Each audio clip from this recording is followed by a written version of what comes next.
Hello, everyone, and welcome to this episode of Coffee with Carl. I am your host, Carl Zoellner, one of the attorneys with Anderson Advisors. And today I want to talk a little bit about why LLC or taxed as a corporation versus a traditional corporation.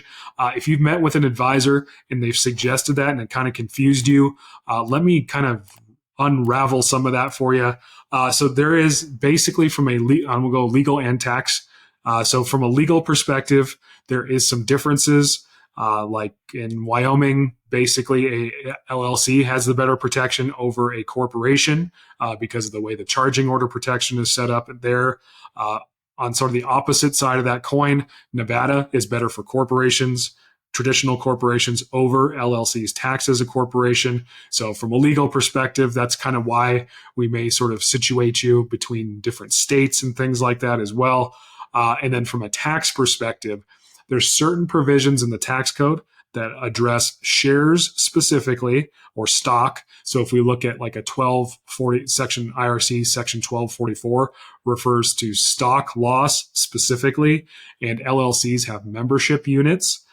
So stock loss refers to stock specifically. So we choose not to poke the IRS bare if we're going to try to look that and secure that for one of our clients. We just use traditional corporation in that scenario. Another section 1202 of the code, also references stock shares. And that's the code section that I've heard Toby and Clint talk about in their videos as well. But basically, it allows you to exclude 10 million in capital gains if you sell your traditional C corporation after 5 or more years of owning it. So a lot of tech companies and things like that actually utilize that scenario when somebody's going to go in, develop something and sell it.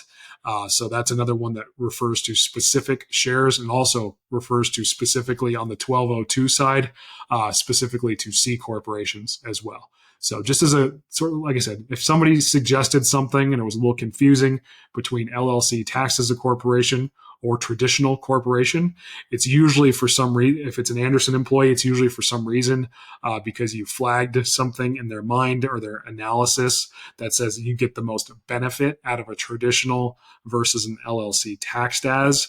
And so that's a couple of the provisions that, at least when I'm speaking with my clients as well, that I'm looking at for them, just so that they can, think about how awesome that would be to be able to exclude 10 million in gain just because you set up a certain way, 4 or 5 years ago, or it's 5 years ago.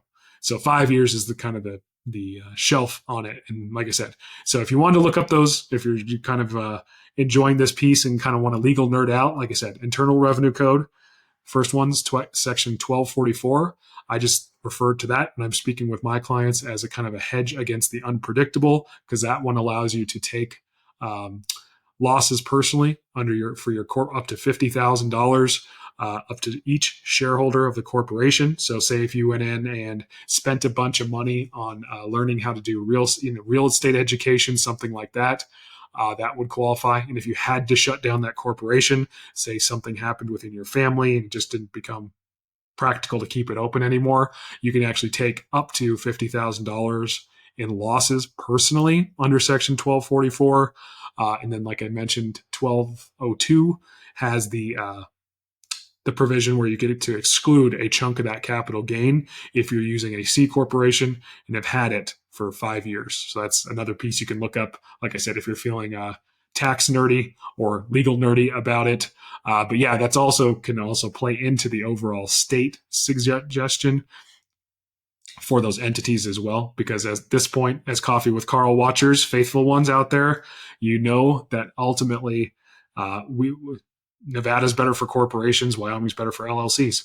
So that's, like I said, sort of the legal piece of the puzzle. The tax piece is, like I said, certain tax provisions only apply to traditional corporations. So if we think, or there's a hint that may be something that would be relevant to you in the future, we will at least chat about it with you so you can make an informed decision, because ultimately that's kind of my vision on what our purpose is here, provide you the information and let you utilize our experience in order to make those informed decisions. If you choose to spin the wheel and risk it all on black, then God bless you. But at least you chose with your eyes open and not just kind of blindly following something. So until next time, I want to thank everybody for joining me for this episode of Coffee with Carl as well.